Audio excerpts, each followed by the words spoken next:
avons prévu. Alors, on ne va pas tout développer ici, mais bon, voilà. Toujours est-il que, comme M. Pacal disait, effectivement, la ville de Macroya était un grenier avant. Je pense qu'il y a cette problématique-là parce qu'on est souvent interpellé par le fait que les agriculteurs même qui veulent acquérir du foncier, ça devient compliqué. Il ne faut pas que favoriser le foncier pour les particuliers, mais plus au niveau des agriculteurs qui ont des projets et éventuellement pour pouvoir permettre à ce qu'il y ait cette ressource-là et les mettre en avant.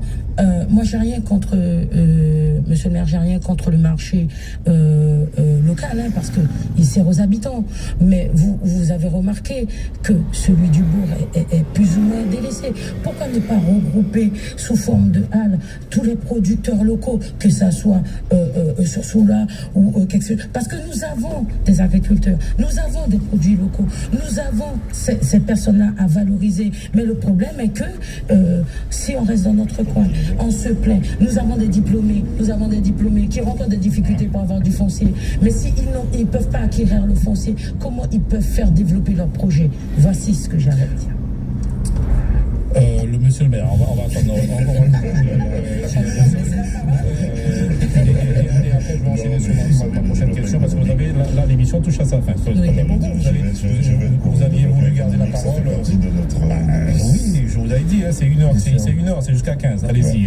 Non, le développement économique, ça fait partie de notre programme puisqu'il ne peut pas y avoir de société qui continue donc à évoluer s'il n'y a pas du développement économique. À la seule différence, et monsieur le Pacal l'a dit de façon un peu...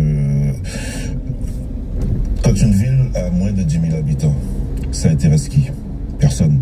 Donc il a fallu effectivement arriver à cette densification pour qu'aujourd'hui nous puissions donc faire venir ou intéresser un certain nombre donc, de chefs d'entreprise, et c'est ce qui se fait aujourd'hui.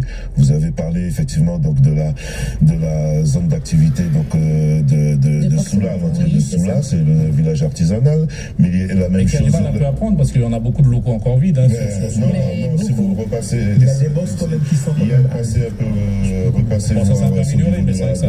L'avenue Prix, vous verrez que puisque nous avons négocié, contrairement à ce que l'on dit, nous avons négocié avec la SIGI pour que tous ces box soient repris, pour qu'ils soient remis à disposition de la façon à partir de là, donc, je termine, puisque quand vous parlez de développement économique, il est sur un territoire, comme vous l'avez dit, de 377 km². Il faut pouvoir apporter toutes les voies nécessaires, puisque nous avons prévu, puisque au niveau donc, de la Côte Liberté, tout ce qui concerne donc les